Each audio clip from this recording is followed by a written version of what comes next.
Ma famille a ignoré mon plus grand moment, mais quand ma valorisation de 92 millions d'euros a fait la une de Forbes, mon père a texté « Dîner de famille à 19h ». Discussion importante. Alors, je m'y suis présenté. Le message est arrivé à 15h47, un mardi. Pas de salutation, pas de politesse, juste un ordre déguisé en invitation. J'ai fixé l'écran de mon téléphone pendant une bonne minute, avant de le poser sur mon bureau, juste à côté de la couverture de Forbes encadrée qui était arrivée le matin même. Mon père ne m'avait pas parlé depuis près de 4 ans. Ni ma mère, ni mon frère Tyler, ni ma sœur Amanda. 4 ans de silence, brisés par 14 mots et un point qui, d'une certaine manière, semblait plus agressif que n'importe quel point d'exclamation. Le texto venait d'un numéro que je ne reconnaissais pas. Il avait dû changer de téléphone, ou peut-être utilisait-il une ligne professionnelle. Quoi qu'il en soit, il avait trouvé un moyen de contourner le blocage que j'avais mis sur son ancien numéro. Je devrais probablement revenir en arrière. En grandissant à Portland, j'étais l'enfant du milieu dans une famille qui traitait le rang de naissance comme un système de caste. Tyler, de 3 ans mon aîné, recevait l'attention réservée au premier-né et au futur héritier de l'empire immobilier commercial de mon père. Amanda, 5 ans plus jeune, profitait des chouchoutages qui accompagnent le statut de Benjamin. Moi, j'existais quelque part entre les deux, visible seulement lorsque je ne répondais pas aux attentes, ou lorsque je réussissais d'une manière qu'il trouvait dérangeante. Mon père, Kenneth, avait bâti sa fortune en achetant des propriétés en difficulté pendant la récession de 2008. Il adorait nous rappeler son génie à chaque conversation de dîner.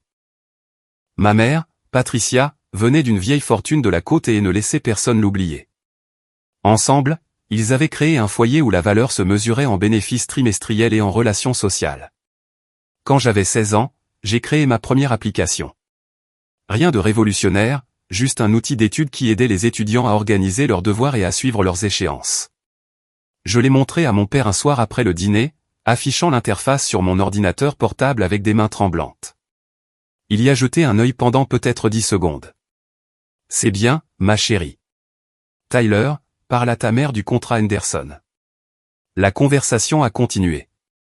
J'ai fermé mon ordinateur et je suis monté. L'université aurait dû être mon évasion. J'ai été admise au MIT avec une bourse d'études complète, ce dont j'étais sincèrement fier. Mes parents ont assisté à la cérémonie de remise des diplômes où j'ai prononcé le discours du major de promotion, mais ils sont partis immédiatement après pour le récital de danse d'Amanda. Tyler n'est pas venu du tout. Il concluait une affaire à San Francisco. Au MIT, j'ai trouvé les miens, des étudiants qui restaient debout jusqu'à 3 heures du matin à déboguer du code, qui comprenaient que résoudre un algorithme complexe procurait une meilleure sensation que n'importe quelle drogue. J'ai rencontré ma future associée, Jade Morrison, lors d'un séminaire d'informatique en 2e année. Elle était brillante, ambitieuse, et venait d'une famille qui célébrait vraiment ses réussites. Nous avons commencé à travailler sur des idées de projet à la fin de notre 3e année. Le concept de MindBridge est né pendant la semaine des examens finaux, de notre frustration mutuelle face aux ressources de santé mentale existantes. Nous avons imaginé une plateforme alimentée par l'IA qui pourrait fournir un soutien en santé mentale immédiat et accessible, tout en connectant les utilisateurs à des professionnels agréés.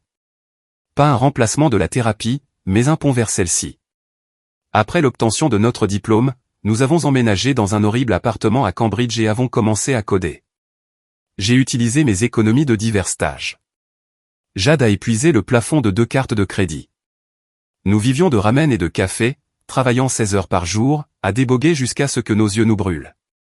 J'ai parlé de MindBridge à ma famille lors d'une visite pour les fêtes.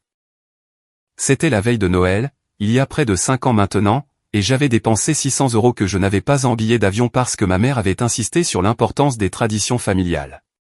Alors, tu ne trouves pas un vrai travail, a demandé mon père, en faisant tourner le scotch dans un verre en cristal. C'est un vrai travail. Nous avons déjà un prototype fonctionnel et... Ma chérie, jouer avec des ordinateurs n'est pas une carrière, a interrompu ma mère. Tyler est déjà pressenti pour devenir associé dans son cabinet. Peut-être pourrais-tu lui demander des postes de débutant. Amanda, de retour de sa 2e année à Northwestern, n'a même pas levé les yeux de son téléphone. Je suis parti 2 jours plus tard, le matin du 26 décembre, et je me suis dit que je m'en fichais. C'était la dernière vraie conversation que j'ai eue avec l'un d'entre eux.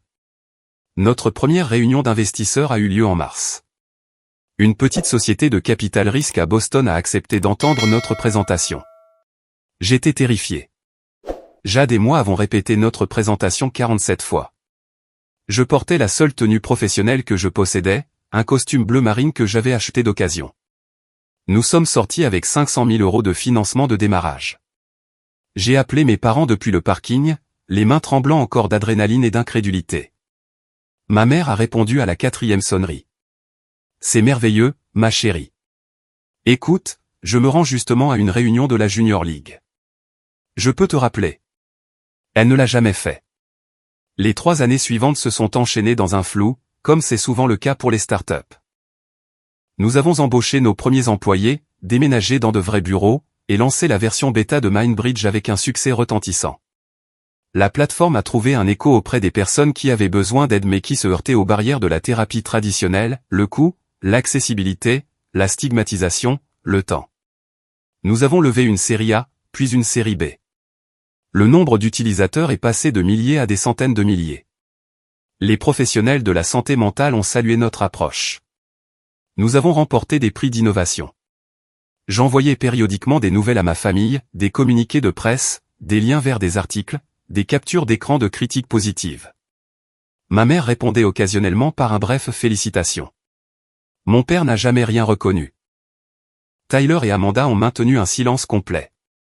La croissance de MindBridge a apporté des défis que je n'avais pas prévus. Passer d'une opération de 2 personnes à une entreprise de 47 employés signifiait acquérir des compétences en gestion que je n'avais pas. Jade et moi avons suivi des ateliers de leadership, embauché des cadres expérimentés, et fait beaucoup d'erreurs en cours de route. Notre directrice de la technologie, Brenda Wu, venait de Google et m'intimidait au début. Elle avait 15 ans de plus que moi, avait dirigé des équipes de centaines de personnes, et pouvait repérer la dette technique à 1 kilomètre. Au cours de sa 2e semaine, elle m'a coincé dans la salle de pause. Tu évites de me donner des critiques constructives, a-t-elle dit, en versant du café dans une tasse de l'entreprise. Je n'évite pas si, tu le fais. Je le vois dans ton langage corporel pendant les revues de code. Tu n'es pas d'accord avec mes décisions architecturales, mais tu ne le dis pas directement. Mon visage a rougi. Je ne veux juste pas avoir l'air de saper ton expertise. Brenda a ri. Wendy, tu m'as embauché parce que je suis bonne dans ce que je fais, mais c'est ton entreprise, ta vision. Si tu penses que je me trompe sur quelque chose, tu dois me le dire. Être un leader, c'est avoir des conversations difficiles. Cette interaction a changé ma façon d'aborder la gestion. J'ai commencé à m'exprimer, à faire confiance à mes instincts, et à prendre des décisions même quand elles semblaient inconfortables. Tous mes choix n'étaient pas les bons, mais au moins, ils étaient authentiques. Nous avons également fait face à notre première crise majeure environ 18 mois après le lancement. Un utilisateur a posté sur les réseaux sociaux, affirmant que notre IA lui avait donné des conseils dangereux lors d'une urgence de santé mentale. Le message est devenu viral en quelques heures, accumulant des milliers de partages et de commentaires furieux. J'étais en réunion avec des partenaires potentiels lorsque Marcus a fait irruption, téléphone à la main. Nous avons un problème. Les 72 heures suivantes ont été brutales. Nous avons examiné les journaux de serveurs, revu les transcriptions des conversations, et consulté notre comité consultatif de thérapeutes agréés. Il s'est avéré que l'utilisateur avait délibérément manipulé notre système, en lui fournissant de fausses informations pour générer des réponses problématiques, puis avait édité des captures d'écran pour aggraver la situation. Nous avons publié une déclaration publique avec les faits, mis en place des mesures de sécurité supplémentaires, et avons été transparents sur nos limites. Certains utilisateurs ont quitté la plateforme.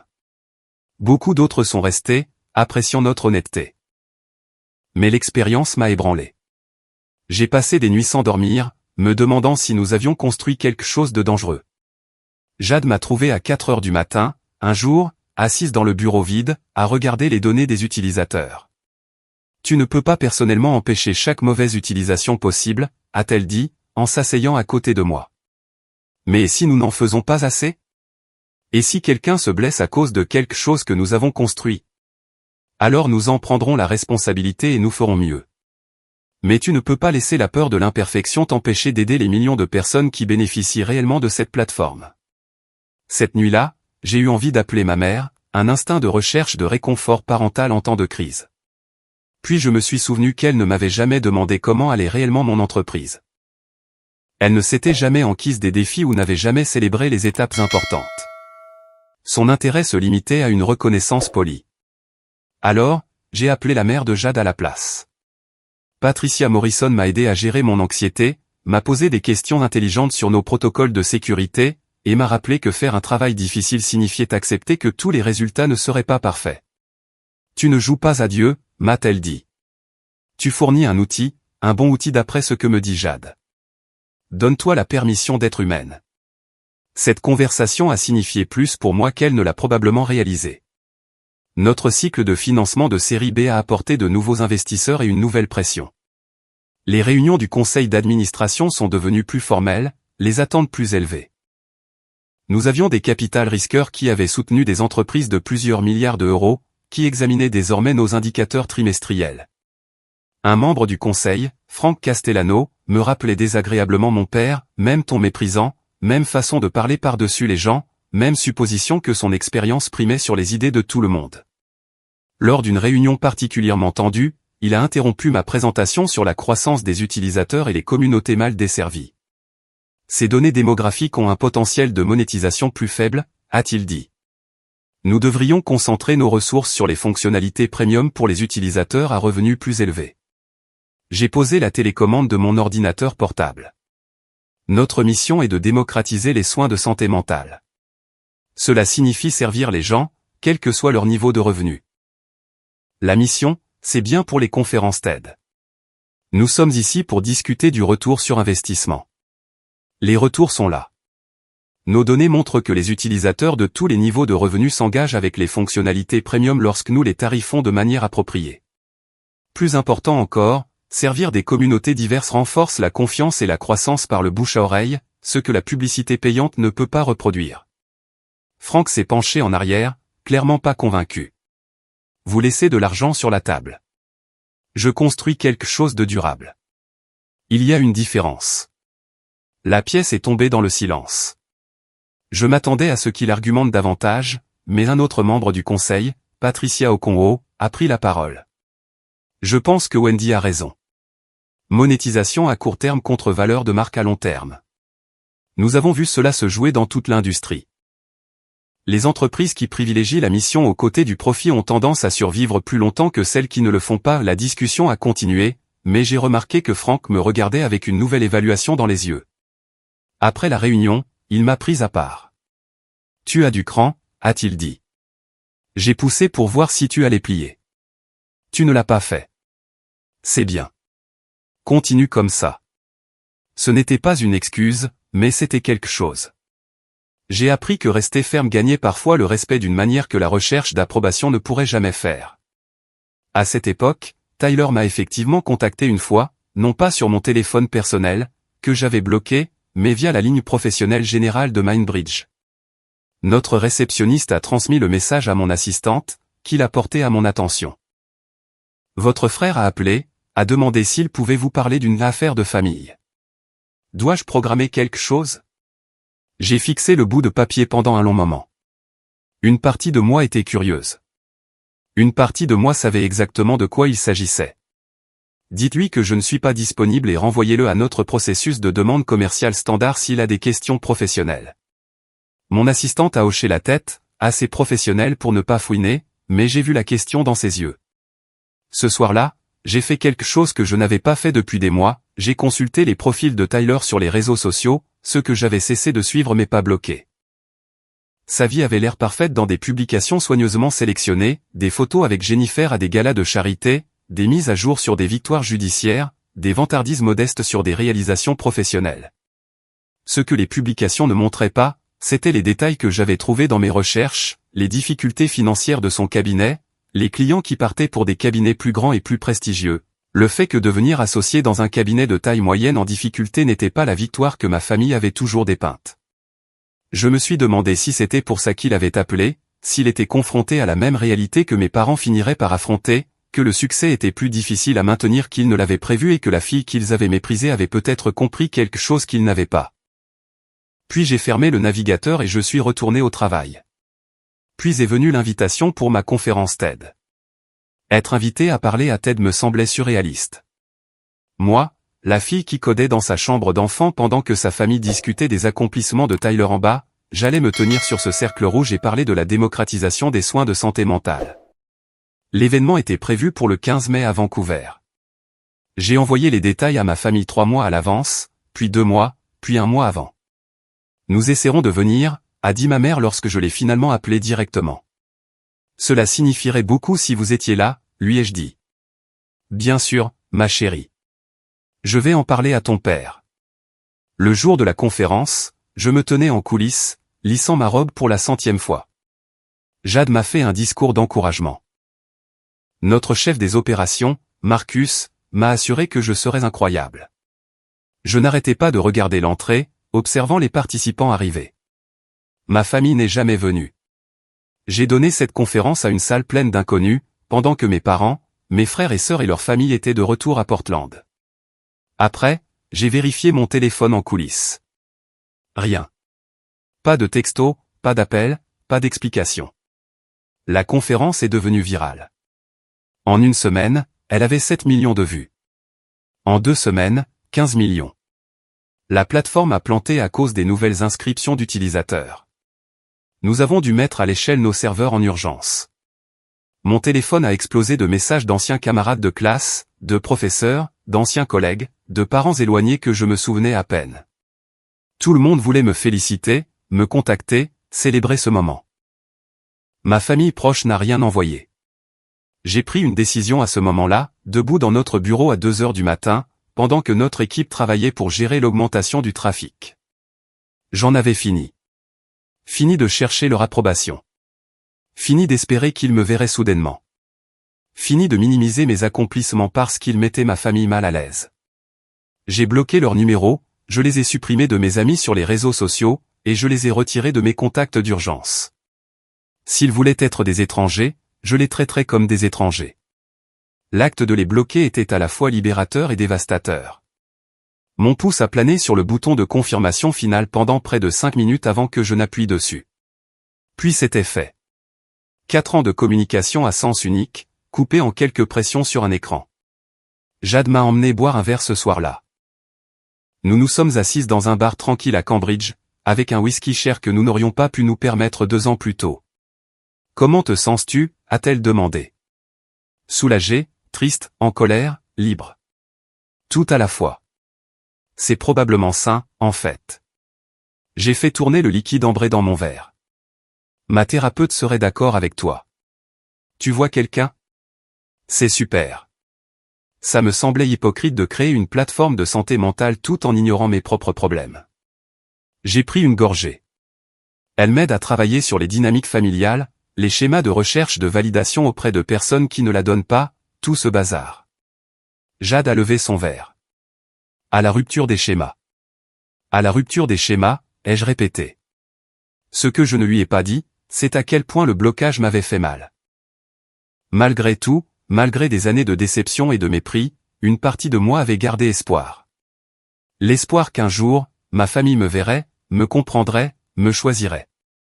Bloquer leur numéro signifiait accepter qu'ils ne le feraient pas, que je devais avancer sans cette réconciliation de contes de fées. Ma thérapeute, la docteure Nina Winters, m'avait prévenu. Le deuil ne concerne pas seulement la mort. Vous faites le deuil de la famille que vous méritiez mais que vous n'avez pas eue.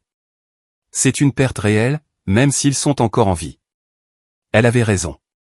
Pendant des semaines après les avoir bloqués, je me surprenais à composer mentalement des messages que je n'enverrais jamais.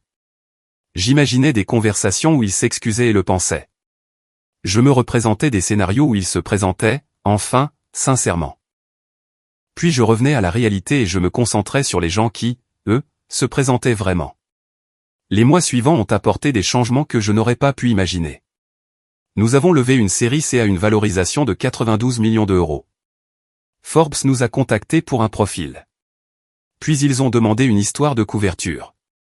Le processus d'interview de Forbes était intense, plusieurs appels téléphoniques, des sessions de vérification des faits, des recherches de fond. La journaliste, une femme vive d'esprit nommée Diane Shepard, a posé des questions pointues sur tout, de notre modèle économique à ma philosophie personnelle du leadership. Votre LinkedIn indique que vous avez grandi à Portland, a-t-elle noté lors d'un appel. Parlez-moi de l'influence de votre famille sur votre parcours entrepreneurial. Je m'étais préparé à cette question. Mes parents ont mis l'accent sur l'éducation et le travail acharné. Je suis reconnaissante pour les bases qu'ils m'ont données, mais ils ne sont pas impliqués dans l'entreprise. Mindbridge a toujours été ma vision et celle de Jade. Nous l'avons construite à partir de zéro, nous-mêmes. Diane a fait une pause, et je pouvais l'entendre taper. C'est intéressant. Je n'ai pas trouvé grand-chose sur votre famille dans les archives publiques. Votre père dirige une société immobilière commerciale? C'est exact. Vous a-t-il encadré en affaires? J'ai plus appris en faisant qu'en étant encadré. Par essai et erreur, honnêtement. Elle a posé quelques questions de plus, mais j'ai gardé mes réponses vagues et diplomatiques. La vérité aurait semblé amère, et je ne voulais pas que l'article porte sur un dysfonctionnement familial. Il s'agissait de Mindbridge, de ce que nous avions construit. Lorsque l'article a été publié des semaines plus tard, j'ai été soulagé de voir que ma famille ne recevait qu'une mention passagère, Pan attribue à son parcours éducatif et à son exposition précoce au principe des affaires le mérite d'avoir façonné son état d'esprit entrepreneurial. Assez vague pour être insignifiant, assez spécifique pour éviter les questions. Le numéro de Forbes est sorti en kiosque un lundi matin de septembre. J'y étais, en première page, avec un titre « Comment cette jeune femme de 29 ans a bâti un empire de la santé mentale ». L'article détaillait la croissance de Mindbridge, nos indicateurs d'impact, et nos plans d'expansion. Il mentionnait mon parcours au MIT, mon partenariat avec Jade, et notre vision de soins de santé mentale accessible. Le bureau a explosé de joie à l'arrivée du numéro. Quelqu'un a acheté du champagne. Marcus a imprimé des copies pour tout le monde. Brenda a accroché une couverture encadrée dans la salle de conférence. C'était surréaliste de voir mon visage sur quelque chose que je lisais depuis l'université. Mon téléphone a explosé de félicitations, ancien professeur, camarade de classe du MIT, contact de l'industrie, vague connaissance. Même certains capital risqueurs qui avaient refusé nos premiers tours de financement ont envoyé des messages, ce que j'ai trouvé sombrement amusant. Un message s'est démarqué. Patricia Morrison, la mère de Jade, j'ai vu la couverture de Forbes. Tes parents doivent être si fiers. Appelle-moi si tu veux discuter. Je l'ai appelée ce soir-là. Nous avons parlé pendant 1 heure du succès, de la famille, et de l'intersection compliquée des deux. Elle a partagé des histoires sur ses propres parents, qui n'avaient pas compris sa décision de devenir enseignante au lieu de médecin. Certains parents aiment leurs enfants mais ne savent pas comment les voir, a-t-elle dit. C'est leur perte, en fin de compte, mais ça ne fait pas moins mal. Pensez-vous qu'ils me contacteront maintenant, ai-je demandé. Probablement. L'argent a une façon de faire reconsidérer leur position aux gens. Elle avait raison. Bien sûr, elle avait raison. Il ne mentionnait pas ma famille. Quand la journaliste m'avait interrogé sur mon éducation, j'étais resté vague, un foyer favorable, qui encourageait l'éducation, reconnaissante pour les opportunités que j'avais eues. L'article a été mis en ligne le dimanche soir. Le lundi matin, mon LinkedIn avait 847 nouvelles demandes de connexion. L'après-midi, j'avais reçu des demandes d'interview de 3 grands réseaux d'information. Le texto de mon père est arrivé à 15h47. Je n'ai pas répondu immédiatement. J'avais une réunion du conseil d'administration à 16h, puis une session de stratégie avec notre équipe de produits, puis un appel avec des partenaires internationaux potentiels. J'ai jeté un coup d'œil aux messages périodiquement tout au long de la soirée, cet artefact d'une vie antérieure, interrompant mon présent. Jade a remarqué ma distraction pendant notre dîner après le travail. Ça va? Je lui ai montré le texto. Elle l'a lu 2 fois, puis m'a regardé avec une expression entre la colère et l'inquiétude. Tu vas y aller? Je ne sais pas, ils ont ignoré ta conférence TED. Ils t'ont ignoré pendant des années. Maintenant que tu es en couverture de Forbes, c'est soudain l'heure du dîner en famille. Je sais. Alors pourquoi y penses-tu même? J'ai poussé la nourriture dans mon assiette. Pour tourner la page, peut-être. La confirmation qu'ils sont exactement ce que je pense qu'ils sont. Une chance de dire tout ce que je n'ai jamais pu dire. Ou, a dit Jade avec précaution, tu pourrais simplement bloquer le numéro et passer à autre chose. Tu ne leur dois rien. Elle avait raison. Bien sûr, je ne leur devais rien. Mais quelque chose dans ce texto me rongeait, sa présomption, l'hypothèse que je me présenterais simplement parce que mon père l'ordonnait. J'ai passé la nuit de mardi à faire des recherches. L'entreprise de mon père avait des difficultés. Rien de catastrophique, mais le marché de l'immobilier commercial avait changé. Plusieurs articles mentionnaient une concurrence accrue et des préférences changeantes des consommateurs. Son cabinet était rentable, mais pas florissant. Le LinkedIn de Tyler montrait qu'il était devenu associé dans son cabinet, mais une recherche plus approfondie a révélé que le cabinet lui-même était de taille moyenne et régionale, respectable, mais pas la puissance juridique que ma famille avait toujours laissé entendre. Amanda avait obtenu son diplôme et travaillait dans le marketing pour une start-up locale.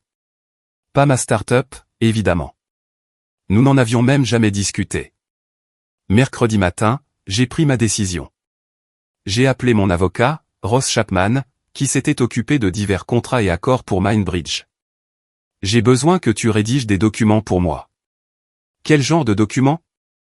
Des clauses de non-responsabilité pour opportunité d'investissement, des décharges de responsabilité, une preuve de consultation financière. Peux-tu faire ça? Il y a eu une pause. Wendy, qu'est-ce que tu prépares exactement? Un dîner de famille. Une autre pause. Est-ce que je veux vraiment savoir? Probablement pas, mais j'ai besoin que ces documents aient l'air complètement légitimes, parce qu'ils le seront. Peux-tu les avoir prêts pour demain après-midi? Tu vas me facturer des heures supplémentaires pour ça, n'est-ce pas? Absolument. Jeudi, j'ai passé la matinée en réunion régulière et l'après-midi à me préparer. J'ai demandé à Ross d'apporter les documents à mon appartement. J'ai choisi ma tenue avec soin, un costume anthracite sur mesure, des bijoux discrets, mes cheveux tirés en un chignon soigné professionnel, réussi, indéniablement différente de la jeune femme incertaine qui mendiait autrefois leur attention. J'ai préparé un portfolio en cuir avec les documents que Ross avait préparés, ainsi que quelques autres éléments que j'avais rassemblés. Puis j'ai commandé un service de voiture. Si je devais le faire, je devais le faire bien. Le trajet jusqu'à la maison de mes parents dans les West Hills a duré 30 minutes. Je l'avais planifié plus tôt, en chronométrant mon arrivée pour exactement 19 heures. Ni en avance, ni en retard. Ponctuel d'une manière qui communiquait le respect de la réunion, sinon des personnes. La maison était exactement comme je m'en souvenais, tentaculaire, chère, paysagée par des professionnels. Chaque fenêtre brillait d'une lueur chaude contre le début de soirée d'automne. Je pouvais voir des ombres bouger à l'intérieur, ma famille, se rassemblant pour cette mystérieuse et importante discussion. J'ai marché jusqu'à la porte d'entrée et j'ai sonné. Ma mère a ouvert. Elle avait vieilli en 4 ans. De nouvelles rides autour des yeux, plus de gris dans ses cheveux soigneusement coiffés. Son expression est passée par la surprise, la confusion, et quelque chose qui aurait pu être du plaisir. Wendy. Tu es venue. Je n'étais pas sûr si tu avais reçu le message de ton père, puisque tu n'as jamais répondu. Tu es magnifique. C'est un nouveau costume. Entre. La maison sentait le poulet rôti et le romarin. De la musique classique jouait doucement depuis des haut-parleurs cachés. Tout était exactement comme avant, figé dans l'ambre du style de vie soigneusement entretenu de ma famille. Mon père est sorti de son bureau. Il avait vieilli aussi, semblant plus petit d'une certaine manière, malgré son pull cher et son pantalon bien repassé. Wendy. Bien. Tout le monde est dans la salle à manger. Pas de câlin, pas de salutation, juste la reconnaissance de ma présence et une direction immédiate vers le but de ce rassemblement. Tyler et Amanda étaient déjà assis à la table de la salle à manger avec leurs partenaires respectifs. La femme de Tyler, Jennifer, que j'avais rencontrée une seule fois à leur mariage avant la rupture. Le petit ami d'Amanda, Derek, que je n'avais jamais rencontré du tout. Oh mon Dieu, Wendy. Amanda s'est levée, se dirigeant vers moi les bras tendus. Ça fait une éternité. Tu es incroyable. La couverture de Forbes, n'est-ce pas? C'est trop cool. J'ai accepté son étreinte avec la chaleur d'un mannequin de vitrine. Amanda. Tyler a hoché la tête depuis sa place. Petite sœur. Un bel accomplissement, cet article de Forbes. Tyler. La gêne s'étirait comme du caramel. Ma mère s'affairait, posant des plats de service sur la table. Mon père a pris sa place en bout de table, faisant signe à tout le monde de s'asseoir. Je suis resté debout. Avant de manger, j'aimerais comprendre le but de ce dîner. Votre message disait « discussion importante ». Mon père s'est éclairci la gorge. mangeons d'abord, puis nous pourrons parler affaires. Je préfère discuter des affaires d'abord. Il a froncé les sourcils, peu habitué à être contredit dans sa propre maison. Wendy, ne sois pas difficile. Assieds-toi. J'ai déjà passé 20 minutes debout lors de réunions de conseil. Je peux rester debout pour cette conversation. La température dans la pièce a chuté de plusieurs degrés. Tyler s'est agité, mal à l'aise. Amanda a cessé de sourire. Ma mère a essayé de calmer les choses. Ma chérie, nous sommes simplement si fiers de tout ce que tu as accompli. Nous voulions célébrer en famille et discuter de quelques opportunités excitantes. Quelles opportunités? Mon père s'est penché en arrière dans sa chaise, adoptant sa posture de salle de conseil. Ton entreprise se porte remarquablement bien. Une valorisation de 92 millions d'euros, selon Forbes. Une trajectoire de croissance impressionnante. Ta mère et moi avons discuté d'opportunités d'investissement, et nous pensons que ce serait un excellent ajout au portefeuille familial. Voilà. Vous voulez investir dans Mindbridge. Nous voulons te soutenir, a corrigé ma mère. La famille qui soutient la famille. Ton père a une vaste expérience des investissements commerciaux. Nous pourrions fournir non seulement du capital, mais aussi des conseils précieux alors que tu continues à te développer. J'ai ouvert mon portfolio et j'ai sorti un document. Quel type de montant d'investissement envisagiez-vous? Les yeux de mon père se sont illuminés. Nous pensions à environ 2 millions d'euros. Assez significatif pour démontrer notre engagement, assez stratégique pour obtenir une participation significative. 2 millions d'euros pour quel pourcentage? Nous devrions en discuter avec tes conseillers financiers. Mais compte tenu de la valorisation actuelle et de notre rôle en tant que famille, peut-être que 15 à 20% seraient appropriés. J'ai fait le calcul dans ma tête. À notre valorisation actuelle, 15% vaudrait près de 14 millions d'euros. Ils voulaient investir 2 millions pour une participation d'une valeur de 14 millions. Et ils pensaient que c'était raisonnable en raison de leur rôle en tant que famille. Proposition intéressante, ai-je dit. Tyler, Amanda, êtes-vous également intéressés à investir? Tyler a jeté un coup d'œil à notre père avant de répondre. Jennifer et moi avions discuté d'une éventuelle contribution, peut-être 500 000 euros pour une participation plus petite. Et toi, Amanda? Derek et moi pensions peut-être à 250 000 euros. Enfin, s'il y a de la place pour nous. J'ai sorti les documents que Ross avait préparés. J'apprécie votre intérêt. Cependant, avant de discuter de tout investissement potentiel, j'ai besoin que vous examiniez ces documents. Ils décrivent le processus de diligence raisonnable standard, les risques d'investissement, et les clauses de non-responsabilité légale requises pour tous les investisseurs potentiels. J'ai distribué des copies autour de la table. Mon père a froncé les sourcils en parcourant la première page. Cela semble excessif pour un investissement familial. Ce sont des documents standards. Chaque investisseur qui a contribué à Mindbridge a signé des accords similaires. Je suis sûr que vous comprenez l'importance de la protection juridique pour les deux parties. Ma mère avait l'air confuse. Mais ma chérie, nous sommes tes parents. Nous n'avons sûrement pas besoin de toute cette paperasse juridique. En fait, le fait que nous soyons une famille rend ces documents plus importants, pas moins. J'ai une responsabilité fiduciaire envers mes investisseurs et les membres de mon conseil d'administration actuel. Tout investissement familial doit être mené avec les mêmes normes professionnelles que tout autre investissement. Je les ai laissés lire un moment. Les documents étaient légitimes, tout ce que Ross et moi avions discuté, mais ils étaient aussi complets, détaillant chaque risque possible, chaque résultat négatif potentiel, chaque façon dont un investissement pourrait ne pas générer de rendement. Maintenant, ai-je continué, avant de poursuivre, j'ai besoin de comprendre quelque chose. Cette invitation à dîner était la première communication que j'ai reçue de l'un d'entre vous en 4 ans. La dernière fois que nous avons parlé, c'était à Noël il y a 5 ans, quand je vous ai parlé de la création de Mindbridge. Wendy, ce n'est pas tout à fait juste, a commencé ma mère.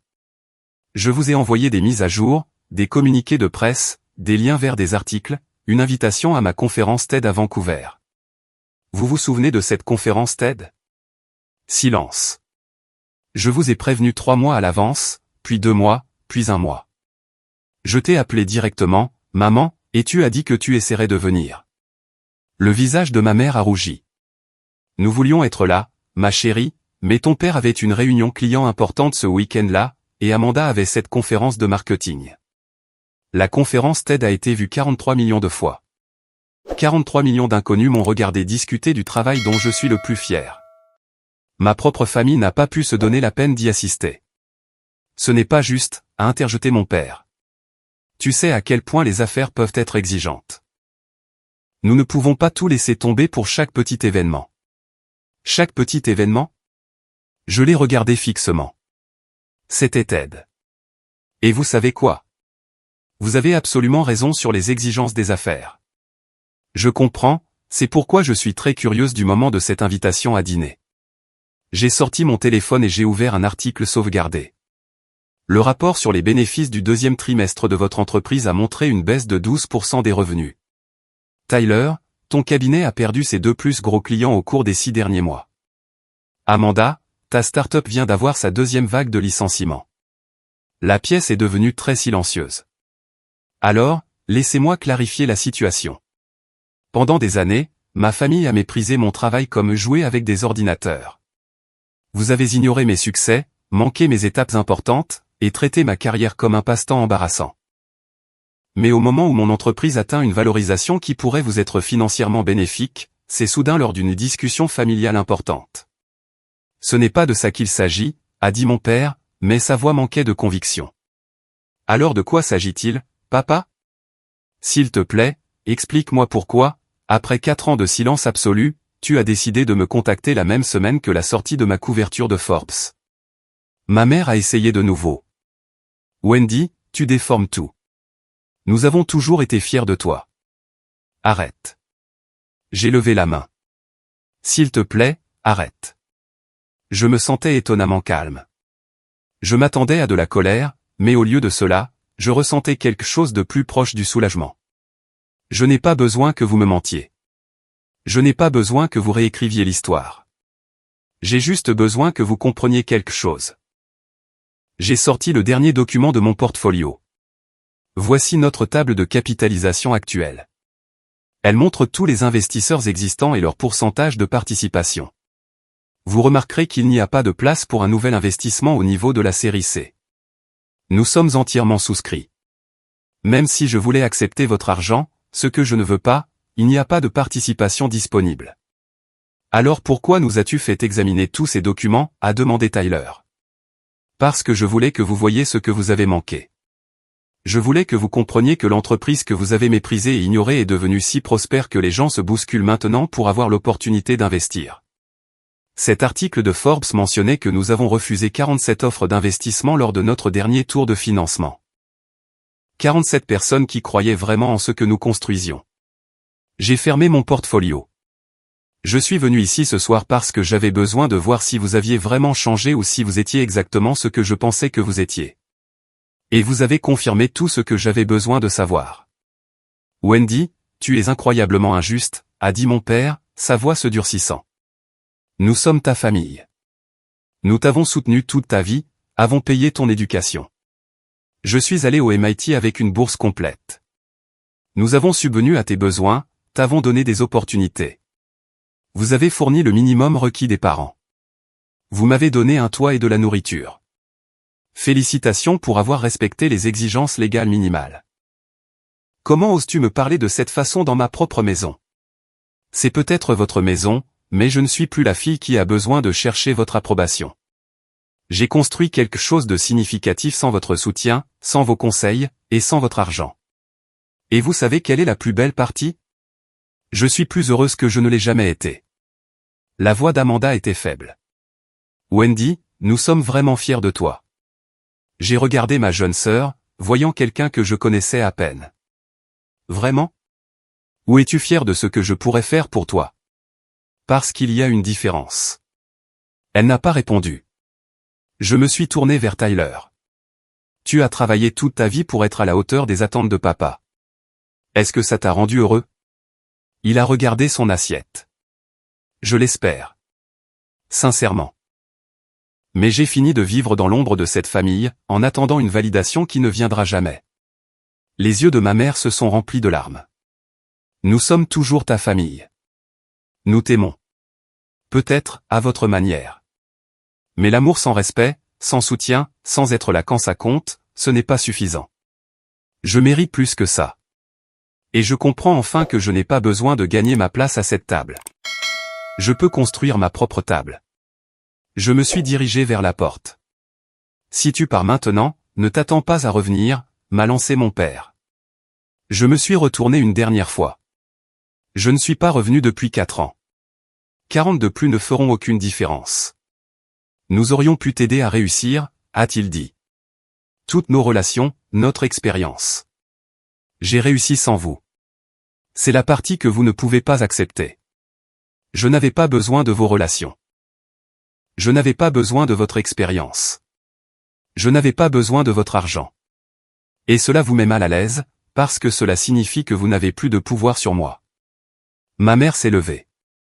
S'il te plaît, ma chérie, ne pouvons-nous pas régler ça en famille? Une famille se présente. Une famille célèbre les succès, pas seulement ceux qui lui sont financièrement bénéfiques. Une famille ne peut pas t'ignorer pendant 4 ans puis revenir quand ça l'arrange. J'ai ramassé mon portfolio. J'espère que vos entreprises s'amélioreront. Sincèrement. Mais vous devrez vous en sortir sans utiliser mon succès comme votre filet de sécurité. Tu regretteras ça, a dit mon père. Tu auras besoin de ta famille un jour. J'ai déjà une famille. Mon équipe chez Mindbridge, les gens qui ont cru en cette vision quand personne d'autre ne le faisait. Jade, qui a épuisé ses cartes de crédit parce qu'elle me faisait confiance. Marcus, qui a quitté un emploi bien rémunéré en entreprise pour rejoindre notre start-up. Les 47 personnes qui travaillent pour une entreprise que vous avez qualifiée de jeu d'ordinateur. Ce sont mes gens. J'ai ouvert la porte, sentant l'air frais du soir. Les documents que je vous ai donnés, gardez-les. Pas comme des accords d'investissement, mais comme un rappel. Un rappel de l'opportunité que vous avez ignorée jusqu'à ce qu'il soit trop tard. Un rappel que la fille que vous avez négligée a construit quelque chose d'extraordinaire sans vous. Tu fais une erreur, a dit mon père. Non, papa. Vous avez fait l'erreur il y a des années. Maintes et maintes fois. Je suis juste enfin fatigué de prétendre que ça ne faisait pas mal. Je suis sorti et je n'ai pas regardé en arrière. La voiture attendait au bord du trottoir. Je me suis glissé sur la banquette arrière et j'ai donné mon adresse au chauffeur. Alors que nous nous éloignions de cette maison, je l'ai regardée s'éloigner dans le rétroviseur, devenant de plus en plus petite jusqu'à ce qu'elle disparaisse au coin de la rue. Mon téléphone a vibré. Jade. Comment ça s'est passé? Exactement comme prévu. Je suis en route pour la maison. Jade, tu veux de la compagnie? Moi, oui, s'il te plaît. Le temps que j'arrive à mon appartement, Jade attendait dans le hall avec de la nourriture thaïlandaise à emporter et du vin. Nous avons mangé sur mon canapé, et je lui ai tout raconté. Je suis fier de toi, a-t-elle dit quand j'ai eu fini. Pourquoi? Pour avoir coupé les ponts avec toute ma famille. Pour connaître ta valeur. Pour refuser de les laisser minimiser ton succès. Pour avoir construit quelque chose d'incroyable et ne pas les laisser s'en attribuer le mérite. J'ai pris une gorgée de vin. Tu penses que je suis vindicative. Je pense que tu es honnête. Il y a une différence. Mon téléphone a vibré toute la soirée, des textos de ma mère suppliant, des appels de Tyler auxquels je n'ai pas répondu, un long email d'Amanda que j'ai supprimé sans le lire. Mon père n'a rien envoyé. Au cours des semaines suivantes, les tentatives de contact ont progressivement diminué. Ma mère a essayé le plus longtemps, envoyant des messages sur les vacances et les traditions familiales. J'ai gardé mes réponses polies mais distantes. Non, je ne viendrai pas pour Thanksgiving. Non, Noël n'allait pas être possible. Non, je ne voulais pas reconsidérer l'opportunité d'investissement.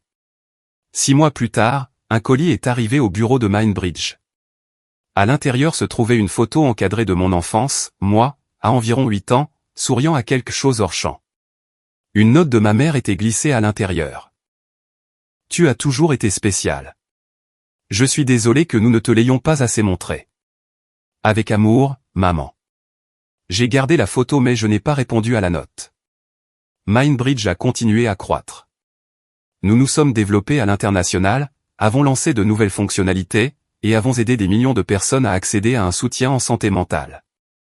Forbes a fait un article de suivi sur notre expansion. TechCrunch m'a qualifié de l'une des meilleures entrepreneurs à suivre. J'ai construit cette table. Je veux dire, littéralement, une immense table de salle à manger sur mesure dans ma nouvelle maison, assez grande pour 30 personnes. J'organisais des dîners mensuels pour mon équipe, ma famille choisie, les gens qui étaient là quand ça comptait. Parfois, je me demande si j'ai été trop dur ce soir-là chez mes parents. Puis je me souviens d'être assise en coulisses à TED, vérifiant mon téléphone pour des messages qui ne sont jamais venus. Je me souviens de chaque email que j'ai envoyé et qui est resté sans réponse, de chaque accomplissement que j'ai partagé et qui a été accueilli avec indifférence. Je ne regrette pas d'être sorti par cette porte. 2 ans après ce dîner, la valorisation de mon entreprise a atteint 240 millions d'euros.